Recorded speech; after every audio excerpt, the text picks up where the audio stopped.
பார்க்கறதுக்கு இவ்வளோ அழகா இருக்கக்கூடிய இந்த மயிலோட சில சுவாரஸ்யமான விஷயங்களை தெரிஞ்சா நீங்க இன்னும் அசந்து போயிடுவீங்க. இந்த மயிலோட தோகையில் இருக்கக்கூடிய கண்ணு மாதிரி டிசைன் எல்லாம் சும்மா அழகுக்கு கிடையாது. அது எதுக்குன்னு தெரியுமா? அதுதான் மயில் தன்னோட எதிரிகளை பயமுறுத்துறதுக்காக யூஸ் பண்ணக்கூடிய ஸ்பெஷலான ஒரு டெக்னிக். எதிரிங்க கிட்ட வரும்போது இந்த மயில் தன்னோட பெரிய தோகையை டக்குன்னு விரிக்கும் பாருங்க. அந்த திடீர்னு விரியக்கூடிய தோகையையும் அதில் இருக்கக்கூடிய பெரிய பெரிய கண்ணு மாதிரியான டிசைனையும் பார்த்து பல விலங்குகள் பயந்து ஓடி போயிடும். பார்க்கறதுக்கு இவ்வளோ பெருசா தோகையோடு இருந்தாலும் இந்த மயில் ரொம்ப தூரம்லாம் பறக்க முடியாது. கொஞ்சம் தூரம் தான் படப்படன்னு பறக்கும். ஆனால் தரையில் நடந்து போகக்கூடிய ஸ்டைலே ஒரு கெத்து தான். மயில்களில் ஆண் அழகா பெண் அழகான்னு கேட்டால் டக்குன்னு நம்ம சொல்றது ஆண் மயில் தான்.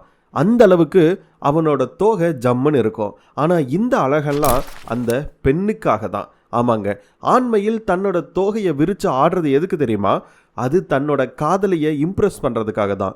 அந்த கலர்ஃபுல்லான தோகையையும் அதோட ஆட்டத்தையும் பார்த்து மயங்கி தான் பெண் மயில்கள் கிட்ட வருவாங்க. நம்ம சாதாரணமாக பச்சை நீல கலரில் கலந்த மயிலை தான் பார்த்துருப்போம். ஆனால் வெள்ளை மயில் ஒன்று இருக்குது. அது பார்க்கவே அவ்வளோ அழகாக இருக்கும். இது வரைக்கும் நீங்கள் வெள்ளை மயில் எங்காச்சும் பார்த்துருக்கீங்க அப்படின்னா எங்கே பார்த்துருக்கீங்க அப்படின்றத கமெண்ட்டில் சொல்லுங்கள். இந்த மாதிரி இன்னும் இன்ட்ரெஸ்டிங்கான ஷார்ட்ஸ் பார்க்குறதுக்கு நீங்கள் உடனே into the wild with Pranav அப்படிங்கக்கூடிய இந்த சேனலை சப்ஸ்கிரைப் பண்ணிக்கோங்க. இன்னும் மயில்களை பற்றி நான் தெரிஞ்சுக்க வேண்டிய விஷயங்கள் ஏதாச்சும் இருந்துச்சு அப்படின்னா கமெண்ட்டில் சொல்லிட்டு போங்க. அடுத்த வீடியோவில் பார்க்கலாம்.